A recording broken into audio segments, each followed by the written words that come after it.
40% is on the verge of being swallowed. And at a time when Earth is losing its last green spaces, China has become the center of one of the boldest ecological resurrections of the century. While the rest of the world struggles to find answers, one man has forged a completely different path on his own. In just 30 years, he has planted more than 200 million willow trees, released 1.2 million rabbits into the sea of sand, and built 196,000 solar panels as a national symbol. So, who exactly is the person behind this miracle? And how could a rabbit possibly save an entire barren desert?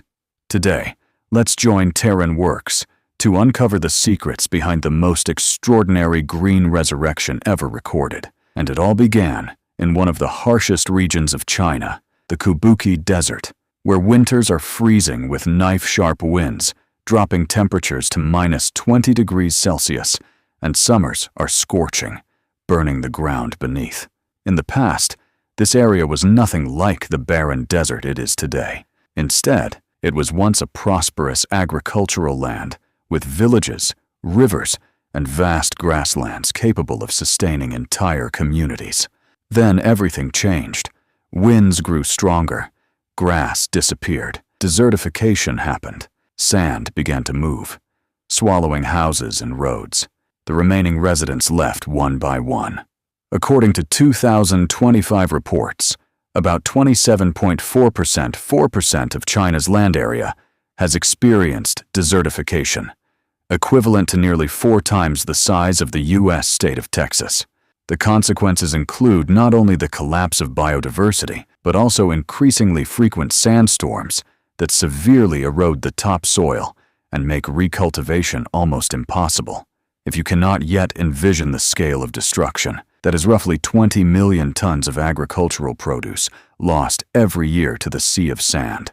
In this context, in just a few decades, the Kabuki Desert expanded more than 25 miles eastward, burying thousands of acres of farmland under dunes reaching up to 200 feet high, turning it into China's 7th largest desert, with an area of more than 7,200 square miles. So, how did a nation once swallowed by the desert to the brink of despair not only halt this catastrophe, but rise to become the greatest strategic rival to the United States? As early as the 1950s and 1960s, China launched one of the largest anti-desertification campaigns in history. Windbreak forests were planted, livestock grazing was restricted, and numerous deep wells were drilled through layers of dusty soil. Yet, despite massive effort and resources, the results were almost zero. The desert kept advancing, threatening the livelihoods of more than 400 million residents living in the semi-arid regions of northern and northwestern China. But China wouldn't be China if it couldn't find an intelligent solution to any problem. And that turning point began with one man, Wang Wenbao, later known as the Desert King. What's remarkable is that he was not born into wealth or privilege. On the contrary, Wang was once a poor teacher in Inner Mongolia, cycling more than 6 miles across sand every day to reach his classroom. There were days when the wind was so strong that his bicycle was buried halfway in sand, and sand whipped into his face and straight into his lungs. It was in those harsh conditions that he made a bold vow. If I cannot escape the desert, I will make it pay rent. And the incredible thing is, he actually did. In 1988, when he owned only a small salt company and had almost nothing in hand, Wang Wenbao decided to attempt what no one else dared to do. He poured all his savings, even borrowed more, to pursue an ambition that seemed impossible, turning sand into living soil. People called him crazy. The authorities saw him as a dreamer. Yet Wang chose to live right in the desert, measuring every drop of moisture and patiently observing the tiniest changes in the soil. He began by spending hundreds of millions of dollars to build windbreak walls, plant more than 60 million willow trees, and green 500 square miles of barren land. But the true breakthrough came when he devised a strategy no one had ever tried before, bringing rabbits into the desert. Today, more than 1.2 million Rex rabbits live in areas once swallowed by sand. This French hybrid breed is considered the white gold of the fur industry. Fur soft as velvet, sleek as otter skin with no coarse hairs, and each pelt can sell for up to $30. A female rabbit can produce 25 litters a year, yielding 200 to 300 offspring, endure cold down to -20 degrees Fahrenheit, and consume very little water, perfect for the harsh environment of Kabuki. Wang soon realized that to raise rabbits in the desert, he first had to create shade and a food source, and willow trees were the key. With roots extending more than 300 feet deep, the willows could draw groundwater, hold the sand in place, and create a cooler microclimate. Once the willows stood firm, the rabbits could survive, and once the rabbits survived, the soil began to recover. But planting trees in a barren desert of scorching sand and raging dust storms was a task that demanded extraordinary faith and patience.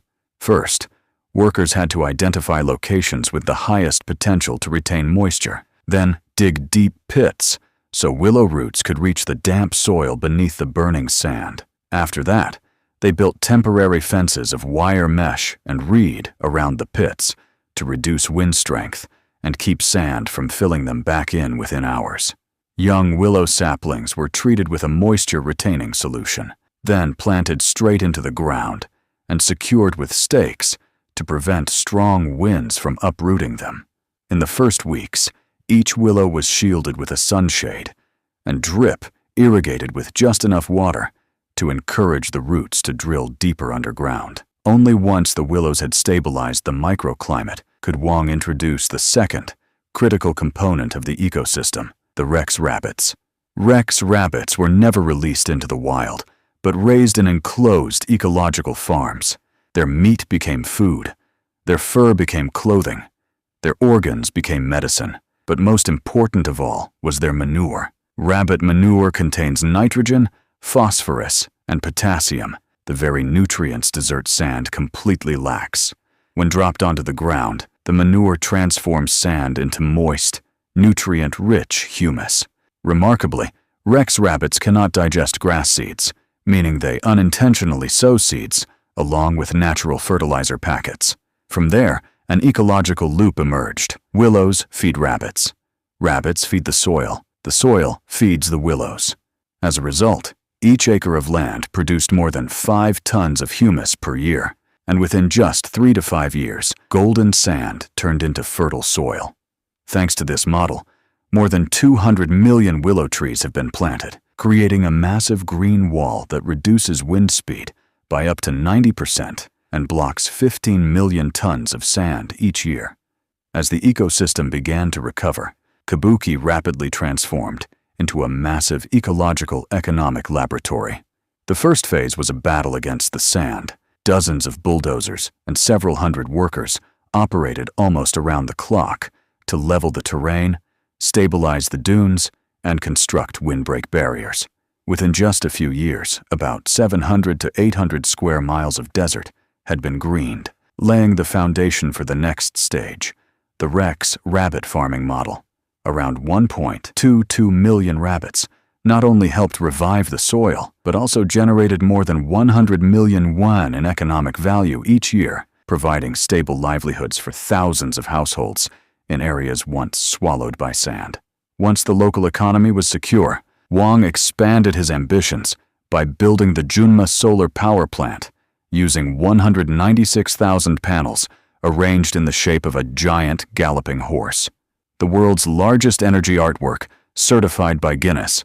The plant generates about 1.5 billion kilowatt-hours of electricity per year, enough to supply more than 200,000 people, while the panels themselves play an ecological role, creating shade, reducing wind speed by up to 50%, helping grass regrow, and turning rabbits, sheep, and geese into biological lawnmowers that keep the soil stable.